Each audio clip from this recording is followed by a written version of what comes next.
Your money doesn't just sit in your bank account. It sits in your spirit too. And most believers have no idea that the way they handle a dollar is shaping the way they trust God. You think you're just paying bills, just scrolling, just trying to keep up. But underneath those small, repeated choices, something is happening that almost nobody talks about in church. Today, I want to walk through 7 money habits that are quietly reshaping your faith. Not because money is evil, but because what you do with it reveals exactly who you're trusting to take care of you. By the end of this video, you'll know exactly which of these habits has been working on you in silence. And once you see it, you won't be able to unsee it. Here's something most people don't realize. Nearly 9 in 10 Americans started this year carrying some form of financial stress. The average person spends the equivalent of 96 days a year just worrying about money. That's not a coincidence, and it's not just an economy problem. Jesus talked about money more than almost anything else in the Gospels, not because he wanted to shame anyone for having little or having much, but because he knew money has a unique power to quietly become the thing we actually serve. He put it plainly, no one can serve 2 masters. You will be devoted to one and despise the other. And the habits we're about to walk through are the small, ordinary ways that second master sneaks into a life that still says it belongs to God. Habit 1, letting worry replace prayer. There's a difference between bringing your financial fear to God and just marinating in it alone at midnight, running numbers in your head until your chest feels tight. Paul wrote to a church living under real economic uncertainty and told them not to be anxious about anything, but in every situation, through prayer, to present their requests to God. Notice he didn't say pretend the problem isn't there. He said bring it somewhere. Most of us do the opposite with money. We treat it as the one area too practical for prayer, too embarrassing to say out loud.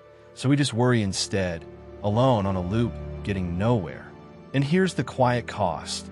Every time you choose the spiral over the surrender, you're training your spirit to believe this problem is yours to solve by yourself. That's not humility. That's isolation wearing a practical disguise. Habit 2. Comparing your finances to a highlight reel. Nearly a quarter of young adults say they've felt pressured to showcase wealth on social media, and researchers now have a name for what happens next: money dysmorphia, where people feel financially behind even when the numbers say otherwise. You open an app for 5 minutes and somehow leave feeling poorer than when you logged in, even though nothing in your actual bank account changed. Solomon wrote about this 3,000 years before smartphones existed. Whoever loves money never has enough. Whoever loves wealth is never satisfied with their income. He wasn't talking about a number. He was talking about a feeling that has no floor. Comparison doesn't tell you the truth about your life. It tells you a story about someone else's highlight reel and asks you to measure your real life against their edited one. That's not information. That's a trap with really good lighting. Habit 3. Using debt to fund a feeling instead of a need. This one's uncomfortable. So, let's be honest about it together. Nearly 40% of young adults say they spend more on experiences than on actual bills, partly because they want something to show for it online. Proverbs doesn't mince words here. The borrower is slave to the lender, not cursed, not condemned. Slave. That's a relationship word. It means someone else now has a claim on your future choices because of a decision you made to feel something today. Debt itself isn't the sin being described here. The habit is borrowing against tomorrow to numb a feeling you didn't want to sit with today, and not noticing that you've quietly handed someone else a vote in your future. Habit 4. Letting money become the unspoken thing in your marriage or closest relationships. Financial conflict is consistently named as one of the leading factors in divorce, right behind infidelity, and researchers have started calling financial secrecy exactly what it feels like to the person on the other end: financial infidelity. Not because hiding a purchase is the same as betrayal, but because secrecy breaks the same kind of trust. The Bible's vision for money was never private hoarding or private shame. It was shared stewardship, 2 people facing the same direction. If there's a number you're avoiding telling someone or a purchase you're hiding, that's not really about money anymore. That's about what you believe will happen if you're finally known. Habit 5. Treating generosity as what's left over instead of what comes first. Here's the test almost nobody likes. Do you give first, or do you give if there happens to be anything left?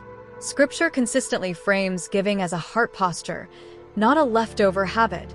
Cheerful, intentional, first in line, not last. When generosity becomes whatever's left after everything else is covered, it usually ends up being nothing, not because you're a bad person, but because there's rarely anything left on purpose. The shift isn't really about the amount. It's about whether your money has a say in your character before your bills do. Habit 6. Letting your job become the place you actually put your faith. This one's subtle because it looks like responsibility. You work hard, you plan well, and somewhere in there, the paycheck quietly becomes the thing you actually trust to keep you safe, not the one who gave you the ability to earn it in the first place. Moses told an entire generation, right before they entered a land of real abundance, to remember that it was God who gave them the power to produce wealth. He said it because he knew exactly what comes next once people forget where the ability came from. Working hard isn't a problem. Forgetting who gave you the strength to do it. That's the part that reshapes what you actually believe is holding your life together. Habit 7.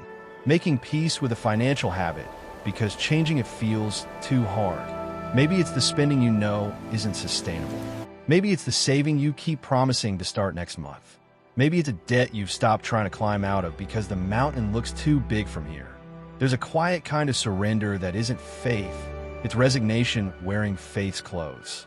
The same God who fed a wandering nation in the wilderness for 40 years one day at a time is not asking you to fix everything today.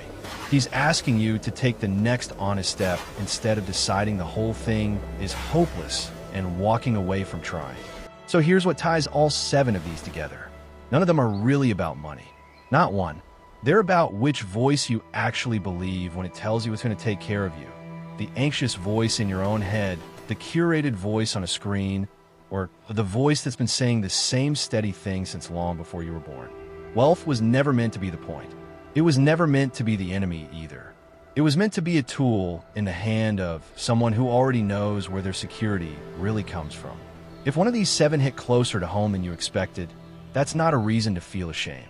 That's just the moment you notice something you can actually do something about. Pick one, just one. Bring it into the light instead of letting it run quietly in the background of your life. Tell someone you trust, or tell God plainly exactly which habit you recognize yourself in. That's not weakness. That's the first honest step toward a kind of peace no amount of money was ever going to give you on its own.